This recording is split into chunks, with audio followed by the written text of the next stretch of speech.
I'm Kevin Casey. I'm a professional mixed martial arts fighter. And right now, what I'm about to do is issue a warning out to all other competitors. I don't want overs. I just expect them to happen. Fatty's gonna fatty is real. Oh, give me fucking truth, baby! Come on! Let's go! How have I been this successful in life? Ladies and gentlemen, welcome back to another edition of the MMA Analysis Podcast. Just the Canadian connection with you here tonight. Wes is off celebrating a Kentucky basketball win or something. I don't know. Whatever they do down in the bluegrass state. Probably going door to door, cutting off some programs for the poor. No, that's not Wes's style. We can't slander him like that. But Shaun, you're here with me. How you doing? I'm all right. I'm here. It's an interesting time. Luckily, there's some sports to kind of distract us. It's a 2-week break for hockey. I mean, there's still hockey going on, but no NHL. But it is kind of a fake tournament, but it's still cool to see McDavid in a Maple Leaf. So I'll take what we can get. Not like a blue and white Maple Leaf, No. the actual Maple Leaf, because Maple Leaves aren't blue, which I never understood about that Toronto franchise in the first place.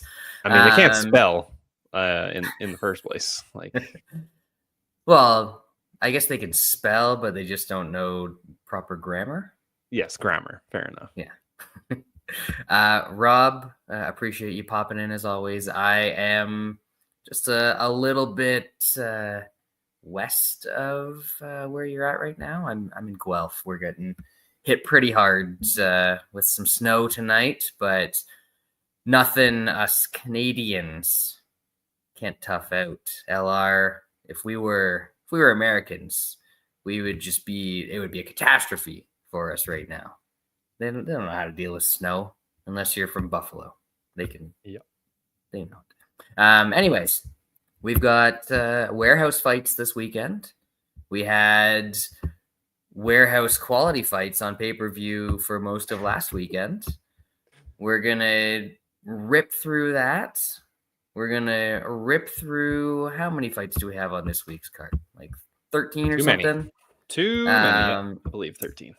I don't necessarily know that Shaun are going to have in-depth analysis on all 13 of those fights for you, but we'll give you what we've got, come up with a few bets, and hopefully get out of here in a nice, tidy under an hour.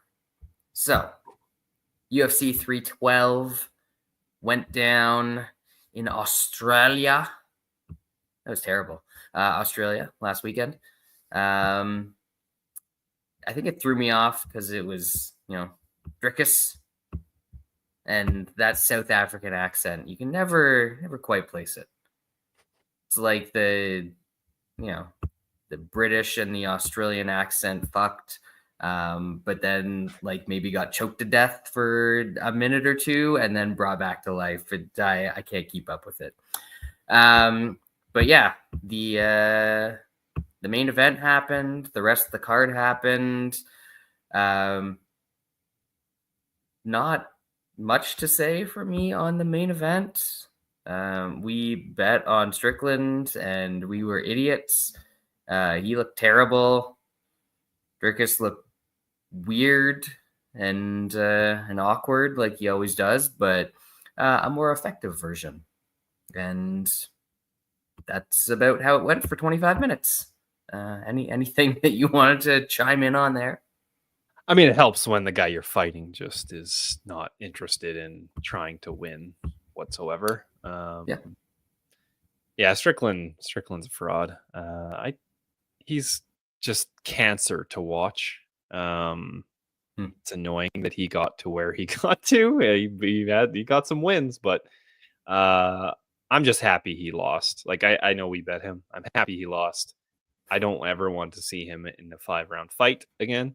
Because like Drickus is usually in fun fights. He's a fucking meat stick. Yeah. Like he's a button mashing meat stick.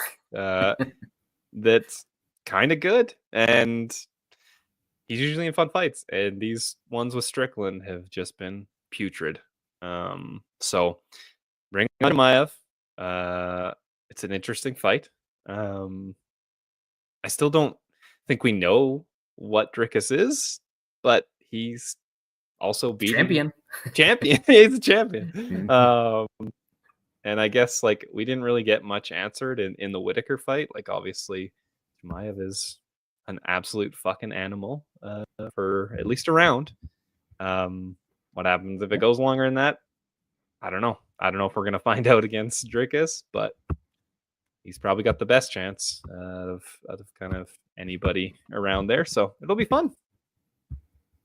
Is this going to be the first time that Chimaev will actually fight somebody that's bigger than him? Yeah, probably.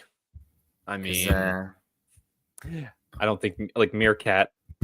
I guess he's somewhat large, but like he's not like a physically imposing fighter. He's not a tank like Drickus is. I'm interested to see when they match up physically who has the advantage, because I think that in some areas old Cumshot is better, but I don't know that he's the degree better that he needs to be against a guy who always seems to find a way to win when he's not got the physical edge. So we'll see what happens there. It should be interesting. More interesting than the Strickland fight, at least. Definitely. Co-main event, Weili. She's pretty good. Suarez, decent first round, and Weili took over, and she's, I don't know, top 3 women's fighter all time at this point. I mean, not that this win really does much for her legacy. In hindsight, didn't accomplish anything. Yeah. But it doesn't. We thought it might be a good test. I mean, I agree with that was my big bet last week.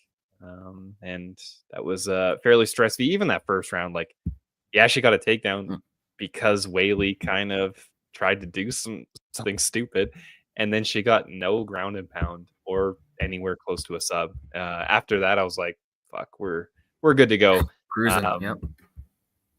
Like the live line after the first round was close. Like that should have been a hammer time, because that seems to be Tatiana's win condition in this fight anyway. Weili's good. I think I mean, I know Brad wants to see the handy, because I think that's who he picked to end the year as the strawweight champion. Maybe he gets it in a different way than matching up. Maybe Weili goes up and maybe she drops the belt. But I think she's got to fight Shevchenko. I know Fioreau's there, so it might be just whoever's available. Of course, that's what the UFC is these days. Everybody wants to fight. Yeah. So we're waiting on Shevchenko to get healthy, and then we'll see who fights. But I think Zhang has she's kind of cleaned out the division for the most part, and she's good enough to be able to move up. I did pick the handy. What a bold pick. Why would I say something so brave and yet so true? It's kind of your style. Kind of your style, Brad. The rest of the main card, yes, I said main card.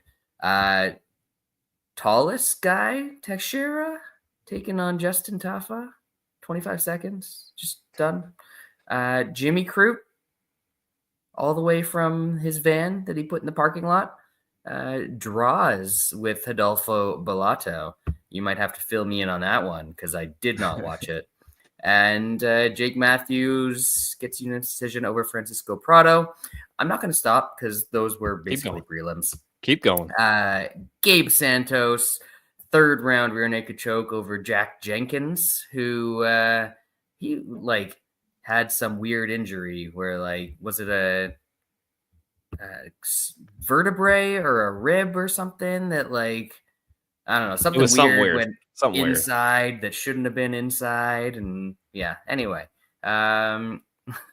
even our boy Ozzy, who was Who's there? live, Yep. full Karen mode. I heard Ozzy to get some better seats. Maybe you can give us the lowdown on the Jack Jenkins injury. Tom Nolan, unanimous decision over Slava Cold Soup. Everybody Wang Kong tonight, unanimous decision over Bruna Brazil. The shitty Topuria, I'm assuming, was shitty because he got a decision against a guy I've never heard of. Wrong Zhu. Man, I hate when you wrong like that because I picked Cody Seal in this one. Yeah. Didn't even go Rongju in Toutmaster. What a misstep by me. Jonathan McAuliffe, unanimous decision over Kevin Doucette. And Kilin Salkid took down the vaunted opponent, Anshul Jubilee, 19 seconds into the first round. Yeah, that was UFC 312. That was just a pay-per-view that I read through for you folks. Anything that you want to talk about there, Shaun? I'll be quick. The fatties did not come through. I guess that's the best case scenario. Like if you're gonna lose fatties, lose it like that. Don't give you hope. Just flush it. And he did. That was an awesome elbow and just completely fucked up Taffa. Crute absolutely smoked Bellato in the first round. Got him down, smashed him out. Was kind of close to maybe getting stopped a couple times, and then Bellato ends up winning the next two. I live bet Bellato after the first, but I kind of was like, I think he needs to finish, and Crute might gas. Didn't happen, but we'll take the draw. Prado moving up in weight, I know that seems like a bad idea. These guys are just too big. He's still a somewhat fun fighter. Jack Jenkins got the head kick knockdown early in that fight and gave us some hope, and then the talent took over. Santos seems like he's pretty good. Obviously got to shore up the defense a bit, but his grappling and striking seemed pretty damn good. He's a Du Bronx guy, so I don't know why I was fading him. That was stupid. As for the rest, I mean, the shitty Tapuria, we don't really learn anything here. He's crushed cans on the regional scene, and I don't think the thickness is much of anything. Rongju, big dog, unanimous decision, 30-27 is the other guy. It's good stuff for him. There we go. We will move it along very swiftly to UFC Vegas 130 million. I don't even know what the number is at this point. I don't think anybody's keeping track anymore. But back to the warehouse. I was considering going down to Vegas in April. But it's a bad weekend to be in Vegas because it's like Final Four weekend. So it's going to be nuts down there. And I just want to go down and like watch a lacrosse game. And then there was an Apex card on. So I was thinking, and then I was like, no, we're not doing it. Can't do it. Can't go back to the Apex. But the UFC, or back to the Apex. I've never been to the Apex. I don't intend to go to the Apex. But the UFC intends to go to the Apex a lot. And they've got us, I guess, a bunch of middleweights. So keeping it as mid as possible for this coming weekend. We're going to keep it in the women's bantamweight division. And I had to do like several double takes when I was reading this matchup because we've got Jacqueline Cavalcante taking on Julia Avila, who has allegedly been in the UFC since the pre-pandemic times and has fought, I'm pretty sure you can count them on your hand since then. So I thought she was dead or retired, but apparently she's still fighting, and it's to the point where even I'm not really considering her as a plus 500 dog or whatever she is at BetOnline right now. the number's outrageous, but I'm not gonna put a cent on a lady that got absolutely smoked by Misha Tate in 2023. Like you said, 5 fights in the UFC since 2019.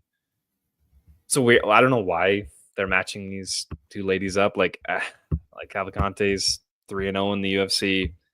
I know a couple of them are split decision, but why is she fighting Avila? Like it seems like a dumb matchup, but what do I know? Yeah, the pick is obviously the giant favorite. I know we used to always kind of spam taking women's underdogs. I think you got to be a little more selective these days. I mean, we saw the chick that fought last week got lost as a giant fucking favorite, but I don't know, man. It's just auto picking big dogs for women's fights is no longer a good thing in my opinion. I kind of added it all up last year and it did not really work out too well. Yeah. How about the overs? Or is that? I mean, I know this one's like minus 300, minus 350. Yeah, but that trend still holds. I'm sure it does for the most part. Like I don't know. Like I know there's the lines are so long that it's just tough. Like these minus 350s, minus 400s used to be like minus 200, minus 250. So it's just like it's kind of pointless. It's a little too much, a little too pricey. Speaking of minus 300s and up, we're moving up to the heavyweight division where we have an over 1.5 for Walter Wacker and Don't Ask, Don't Tell Mays at minus 325. Ridiculous. That's disgusting stuff. If you're a heavyweight and you're on the UFC roster and you get booked in a fight and your over 1.5 is minus 300 or higher, you should immediately be cut. The fight should be canceled. You should be cut. You should be sent back to wherever you came from. And there we go. It's over and done with. I have zero thoughts on this fight because I'm so disgusted at how it's lined. It is very gross. It's honestly tempting for me to kind of bet the under. But Don't Ask, Don't Tell hasn't been finished since like 2020. Is Johnny Walker's weird Asian brother gonna be the guy that do it? It's possible. But he's got a shit ton of decisions himself on his record. So 2 finishes ago, or 2 finish losses ago for Don't Ask. What did he lose by? Ooh, we got to be going way back. I closed my fucking sheet. Did he lose by heel hook? He lost by heel hook to Cyril There Gahn. we go. Gahn got him with the hook. Oh yeah. Does Walter have his weakness here? Is he just gonna rip off the early heel hook? Are we going back to back? As like I know there's been some heel hookers like Paul Harris was in the UFC. Did he ever get like back to back heel hooks? I can't remember. I don't know if it was heel hooks. I know he had like a couple knee bars and stuff. Knee bar. I mean, anything with the legs. I'll give him a pass. Anything with the legs. Yeah, maybe he does it there. I don't know. That would, if you really got to have money on this, I would look at maybe under 1.5 just to pray that this doesn't take 15 minutes and ruin, half an hour of your life. That's fair. I think sometimes MGM it will have the actual submission props. More places probably have it now. I just don't look for it. I wouldn't necessarily be looking at the heel hook prop there, though, even at whatever ridiculous price it would be, because that was somehow his first heel hook. You don't normally see guys have their first leg lock submission in the UFC. But I mean, hey, to be fair, was that Cyril Gahn's first heel hook in his career as well? That's quite possible. I'll have to look that one up. But I'll get back to you after you break down the next fight, which is bantamweight division. Vince Morales, Elijah Smith. Oh, the people clamoring for it. Vince Morales, second stint in the UFC. No, the fans wanted him back so much. He's back. Something like that. Yeah, he's like, I know the guys that he lost to in the UFC are all pretty good for the most part. I just think at 34, he's probably not that good. Problem is, I just don't know if the guy that won on Contender Series is any good either. I'll just pick the younger guy to win here. That is fair. And I do believe that was Cyril Gane's first and only. Let's go. You know what's going to happen Saturday now. There you go. Yeah, no real opinion on Morales and Smith. Haven't seen too much of Smith, a bit of the Contender Series fight, and that wasn't the most inspiring thing in the world. I think that the guy he fought was supposed to be good, or at least he was undefeated, so they were trying to pretend that he was good. But yeah, I'm not going to take my assessment from a Contender Series fight. That's another one. Is that still a trend, fading the Contender Series favorites coming into the UFC? We should probably do math on this. The problem is that there's so many shitty fighters in the UFC. The Contender Series guys are actually probably winning. Yeah. They probably got more incentive to match them up well at this point too. Hell yeah. Because guys that come in through they're paying them Series, 10 and 10. Exactly. They have the shittiest contracts to anyone. Usually the guys they just sign off the street get at least 12 or 15. No. Yeah. Awesome stuff. Great sport we've got here. Next one, welterweight division. On this card, this kind of surprises me that we've got Chaos Williams and the good Bonfim fighting. This seems better than most of the stuff on this card, does it not? It does. It definitely should be higher up. I don't know if they're just putting it this early on so to make people tune in. That might be a thing. That brings the people out to ESPN Plus. Yeah. It's Gabriel Bonfim and Chaos Williams. I think Bonfim wins here. It's Williams has decent takedown defense, but I think Bonfim is good enough to get him down. On the feet, Bonfim's got good defense. Throws a decent amount. So I slide with Bonfim.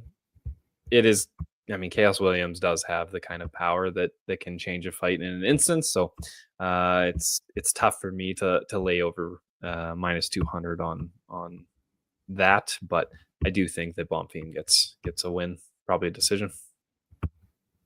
Yeah, this one's actually kind of interesting to me just because we've seen Bonfim has that overwhelming offense early, especially if he can get some takedowns. I don't know how easily he'll be able to take down Chaos. So then it comes back to, he's kind of bounced back once from that Dalby loss where he just got gassed out and got smoked. Gassed out. What happens when he goes to the later rounds against a more capable fighter than old Loose Ange? So yeah, I think this one's just a kind of sit back, learn a little bit if you're watching it, and see if Bonfim has fully closed that hole, because I expect him to have some success early. And Williams is a guy that can sort of scare people off early in fights with his power too. So maybe we see a little bit more of a tempered pace from Gabriel Bonfim here. What do we have for totals in that one? Since that one is, I'm assuming a 2.5. Oh, it's a 1.5 at minus 144 in the over. Interesting. I'd probably look over on that. Yeah. Interesting. Okay. Not sure I'm going to bet it, but that gives me a reason to think for half a second at least.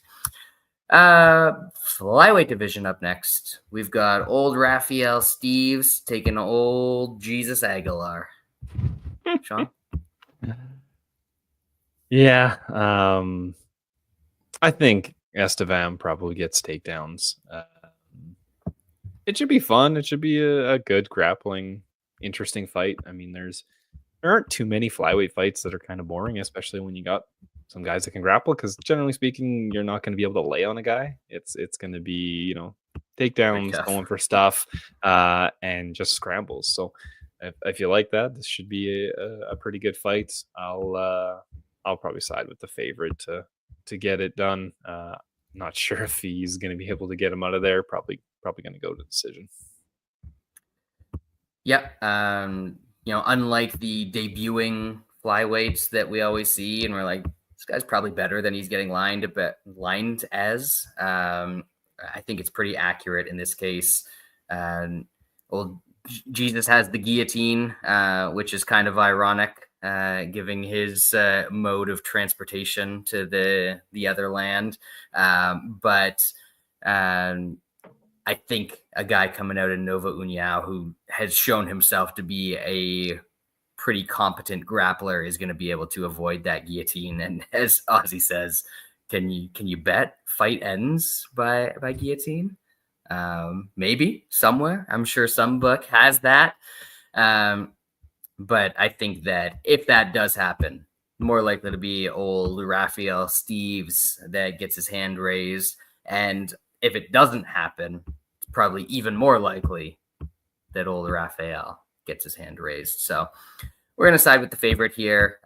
Probably not going to be a fight that you necessarily feel great about betting a minus 400 guy in, but I think he'll get the job done. Lightweight division up next. Jared Gordon, Mashraban Ruzaboyev. Sure. Yeah, that's Black Ruzaboyev's. Is allegedly his nickname. You got black mashed potatoes here, Shaun. Interesting. Yeah, this is the other Ruzaboyev's brother. He's kind of been busy, just smoking guys on the regional scene, and I don't know, Russia or wherever the hell these fights are. OFC. I don't know if Not that busy. Last his fight was 2 years ago, or a year and a half ago. Year and a half ago. But Uzbekistan. He's still fighting in the Uzbekistan regional scene. So that's probably why this is priced the way it is. Jared Gordon is a serviceable fighter. Man, he's had a tough go after losing that shitty decision to Patty, eh? That was a nice little fork in the road right there. Patty's now maybe going to fight Michael Chandler. And Jared Gordon's fighting Match Rubega on the prelims. Yeah. I'll pick Jared Gordon, but I don't know. He's 36. He could get clipped. Who knows? But good luck to people who are betting this fight. Yeah, I will not be one of those people, but if you're betting Jared Gordon in and around minus 300, you got a problem, man. Just cut that out. Yeah. So I don't know. Baffling stuff that this is on this card, or any card, to be honest. Women's strawweight division up next. Ketlin Chip Souza taking on Angie Hill, who she has to have like every Frankie Edgar type record for time in octagon for the women, right? I feel like that's got to be true. It's been around for a while. I like Angela Hill here. the veteran. I know she's getting up there in age, but against these kind of lower level fighters, she can actually kind of grapple against these shittier fighters. She might be able to get Ketlin Souza down if she needs to at certain points. And the striking, I think, is going to be edge to Angela Hill. So I'm kind of going with the more known commodity. I bet her, I think, at minus 106, I think, for 2 units. 2 units. Wow. Yes. Yeah. Yeah. The biggest point is the one that I made at the start, where she's got a ton of experience. Souza's been in there against future champ Karine Silva. Is she still a future champ, or did she lose? No, she's still kind of trending that way. She lost to Rougeau, didn't she? When no, she was supposed to be she beat Rougeau. Didn't she? I feel like I bet Rougeau there, and she lost. And I think you might be mistaken. But you can look that up. Beat the devastating Marnik Man by decision. And then the Mexican boxer one, who doesn't know how to grapple at all, she beat her. And now she's fighting somebody that knows how to do everything, has seen everything at a significantly higher level, and always tends to be in close fights against significantly better fighters. So I will take Angela Hill in this one as well. And folks, this card is so bereft of options that we're taking Angela Hill as the consensus bet of the week. We don't have Wes here to steer us off course on this one. Angie Hill, what do we want to go with? Minus 110? Yeah. Oh, yeah. Yep. ESPN, MGM, BetOnline's 11. It's all the same. I mean, it's not all the same. That's kind of a key principle to being good at betting. It's definitely not all the same. If we really want to do it, we both could bet at Pinnacle at minus 105. So. Exactly. But we're trying to give people the options, right? That's right. Apparently Angie Hill's got some or she did some parody rap song for the MMA awards. I saw that video on the Twitter earlier this week. It was bad but amusing, so good for her. Well, she's got a personality, which I appreciate. It always could be worse, I guess.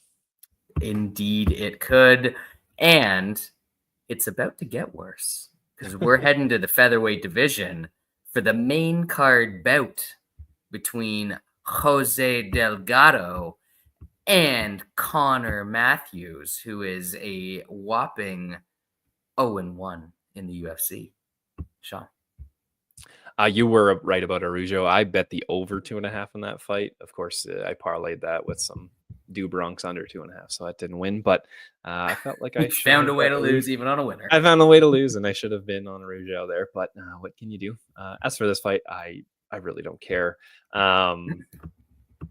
Contender Series guy that's a huge favorite against an old Contender Series guy that lost the first time and then lost to Dennis Bazuka. How do you say the old Dennis's name? Bazooka? The Bazooka, yeah. I don't know. I'll pick Jose Delgado. Hopefully he does something fun. Hopefully, yeah, because otherwise I have no idea why this is here. I'm going to assume that maybe somebody knows something and Jose Delgado is actually good, but my goodness, does this seem like a steep price? Yeah, this might just be a Toutmaster auto fade.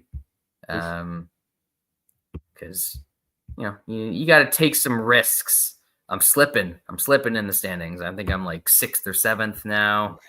Yeah. It was a bad card last week, Shaun. So Yes, it was. I got to make up some ground. Anyways. Yeah. In several. Main card again, obviously. All of them are main card now. Why did I say that? Who knows? Middleweight division. Rodolfo Vieira, Andre Petroski. Which of these cardio monsters is going to pull it out, Shaun? I think Adolfo Vieira is going to be the guy to do it. It's an interesting style matchup because, of course, these guys are both grapplers. One's a wrestler, the other one's a jiu-jitsu guy. Petroski is, he's found ways to win. Before he had that little losing streak, he was somehow winning, third rounds and shit like that, when he just looked absolutely toast.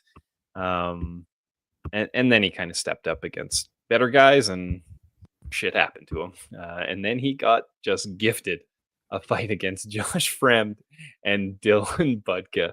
More on him later. So obviously, I think this is a decent step up. I know Vieira's had definitely had some kind of bad losses in the UFC, but I do think he's going to be able to get Petroski down and get him out of there early. I think that is kind of his path to victory. This also could just get absolutely disgusting with two just gassed guys who cannot strike. If you're all about that, you probably just want to play the over and watch the disgustingness happen. But I for one think that Adolfo's good enough that he's going to be able to get him down and get an arm triangle or something.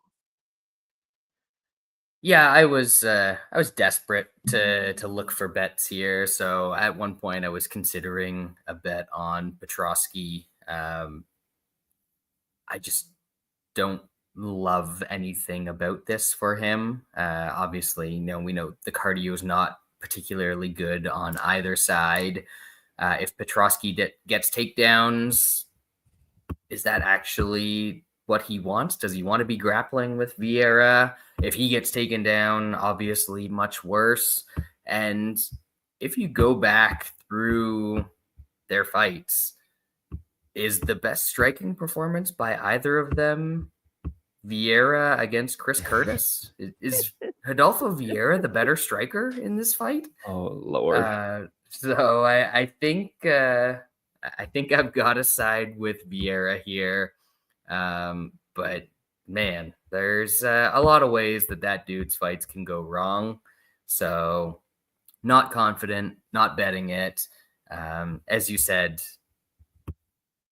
maybe over just because it's going to be difficult for Vieira to get Petroski down early. But even that, don't feel great about considering the cardio on these two fellas. Next up, we are in the lightweight division again. Ishmael Bonfim, the shitty Bonfim, Malfim, if you will, taking on Nazim Sadikov. Shaun. He is the shitty Bonfim, but I think I'm a little more comfortable playing him, even though they're kind of priced the same way in each one of their fights. I think that's just more who they're fighting. Sadikov, I just don't think he's that good. Like he gets that big second round against Cold Soup, but in the first and third, he just got smoked on the feet. He was able to do some grappling to kind of limit that a bit, but I don't think he's going to be able to out grapple Bonfim here. And on the feet, I think Bonfim's better. So I don't think Bonfim's going to be able to get him out of there, but I think he's going to be just a step ahead when it comes to on the feet and on the ground. So I might look at him, putting him in a parlay. Yeah, I guess, maybe. I mean, his last win was over old Vink Pickle, who's about 800 years old, and he did get taken down in that one.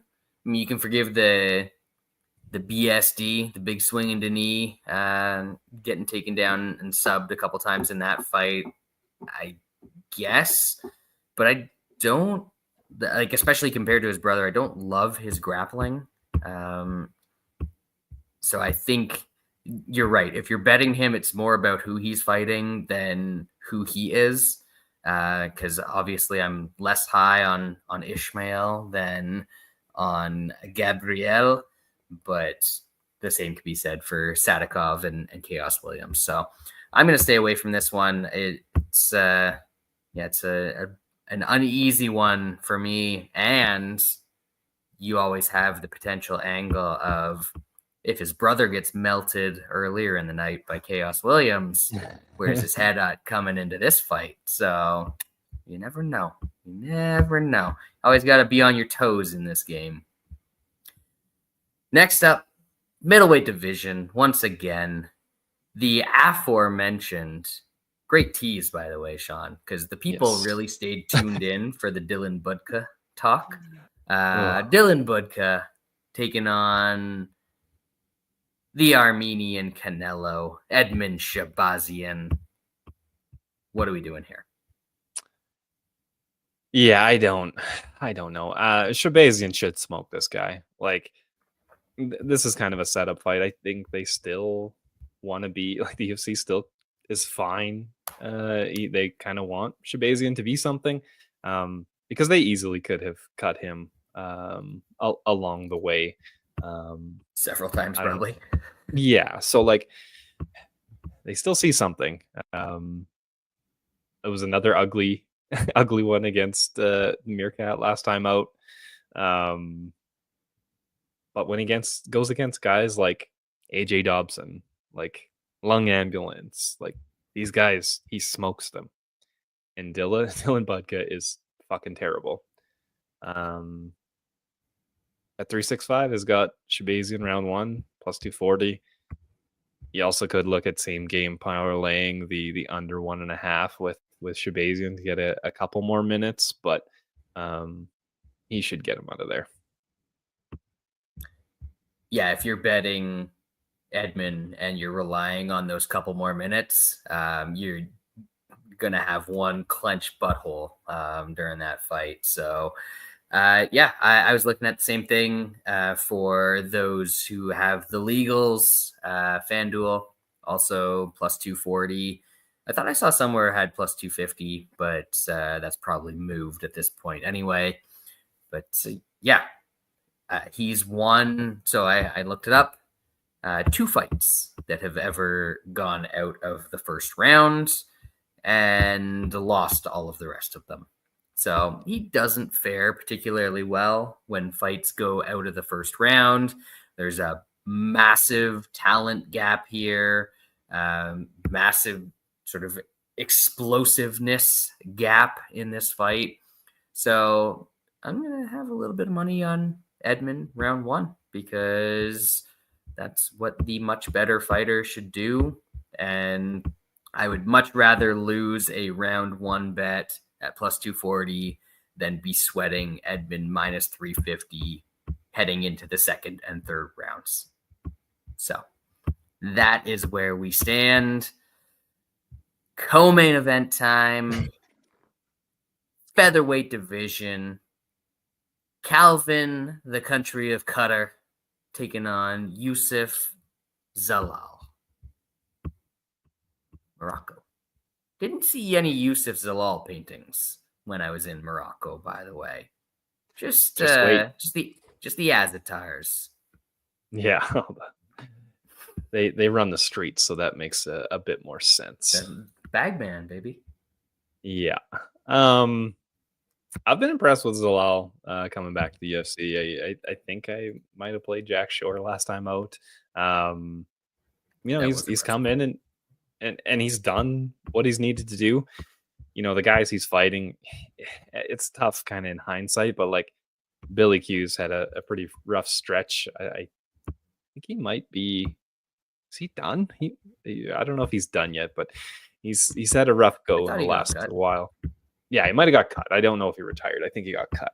And then Jarno Aarons is terrible. So Jack Shore win, that's a good win. It was kind of a weird fight, but He's bantamweight too.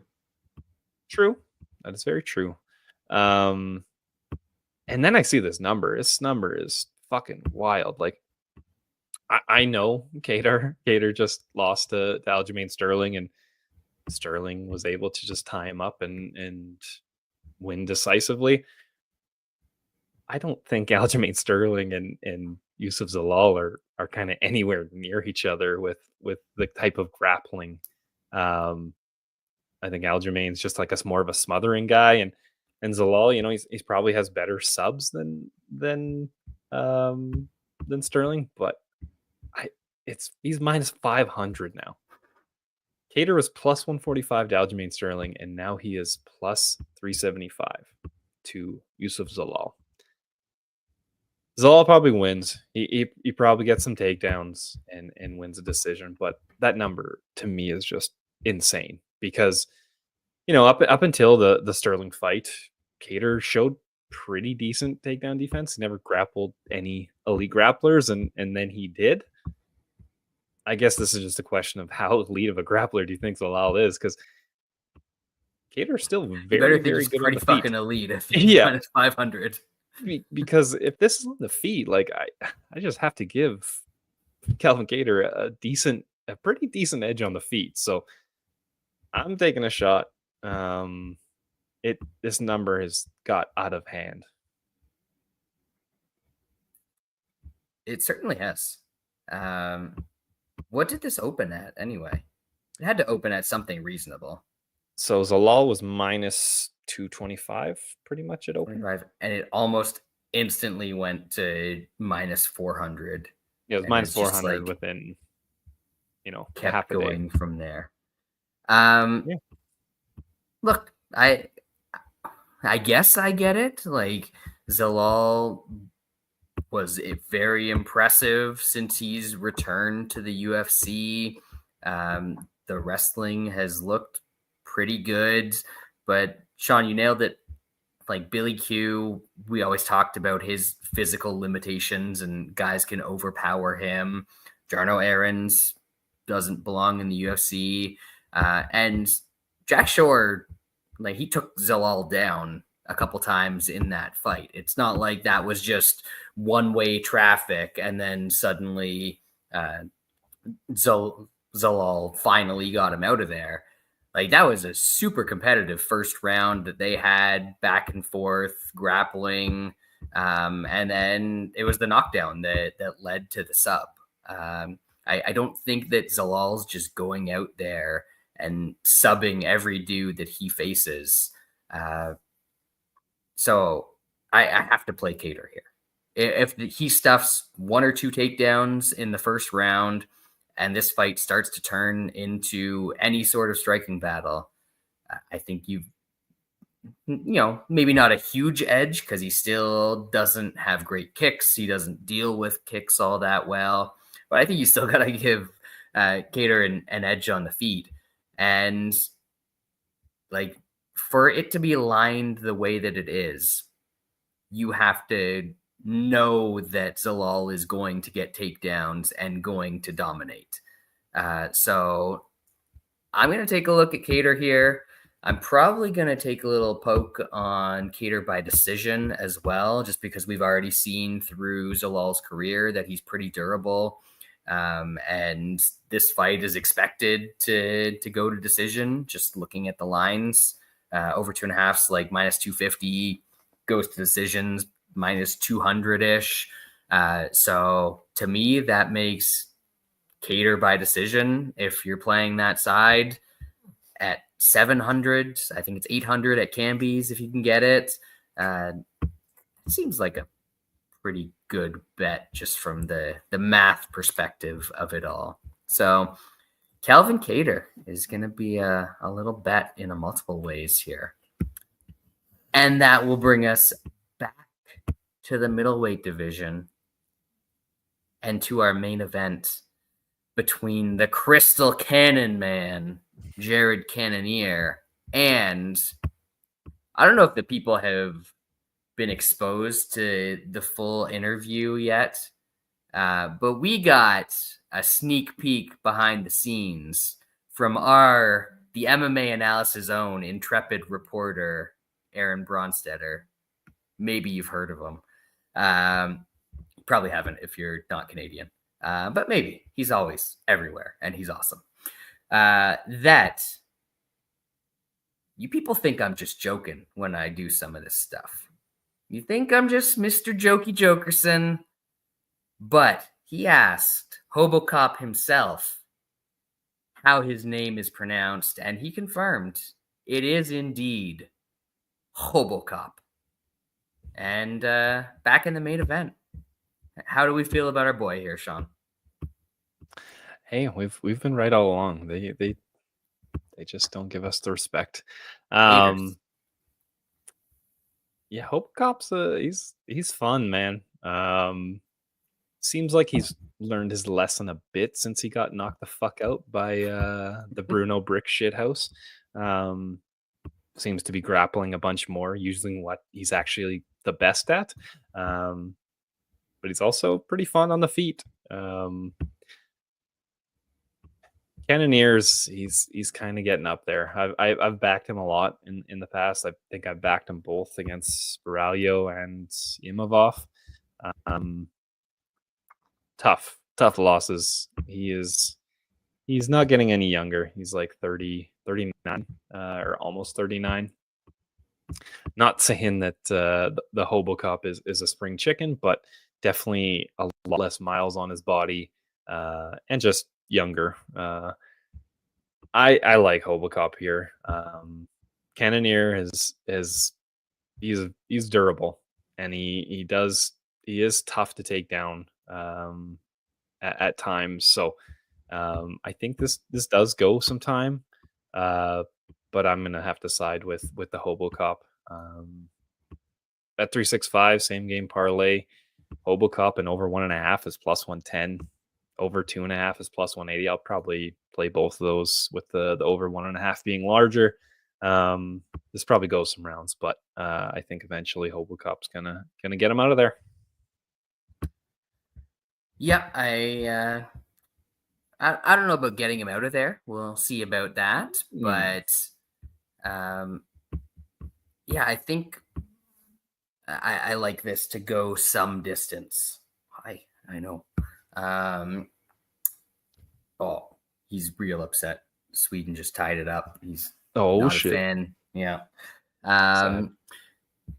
Yeah, Cannonier is difficult to take down. He does fight at like a relatively slow pace and wide distance. Try and kind of crash in with the big shots, but the big shots aren't really as big as they used to be. They're not as fast as they used to be. Even at his peak, he really only stopped guys when he first moved down to the middleweight division. He's not got this huge power that we think of or thought of when it comes to Cannonier. Even still, and this is probably what makes me lean towards the over here, that's my biggest worry about this fight getting finished early, because Hobocop's not going to go out there and get crazy like he did against the old Turtle back in the day, or any of his numerous fights where he's needed to go to the shop for some oil repairs after the fight. So I think we get a slow pace. I think that Hobocop's probably a little bit busier, a little bit more diverse with his striking at this point.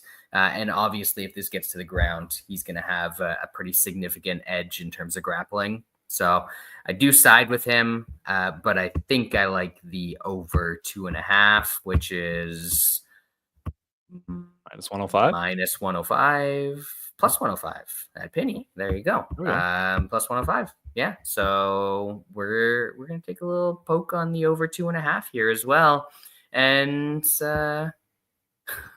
hoping that the Crystal Man doesn't go too meth on his ass. Ozzy.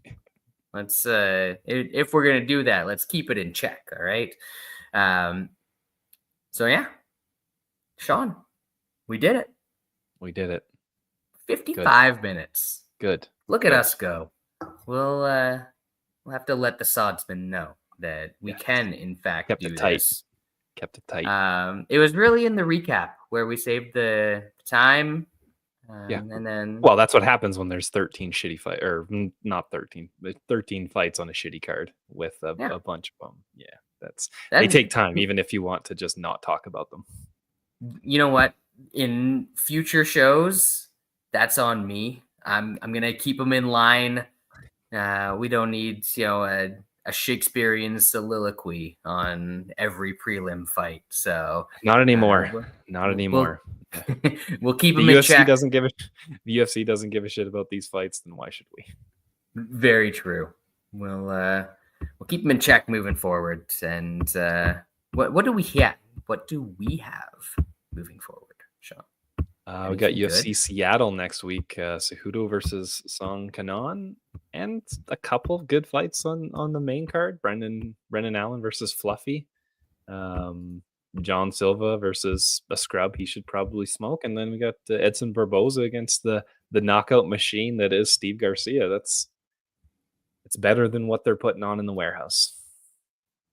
Steve Garcia is favored over Edson Barboza. What a fucking world we live 2025, baby. Can't wait to talk about that one. Hope you all have a good night. Hope our folks in Ontario survived the snowstorm. There's something wrong with you. It's not that bad. And we'll be back with you in a week, hopefully with the three of us.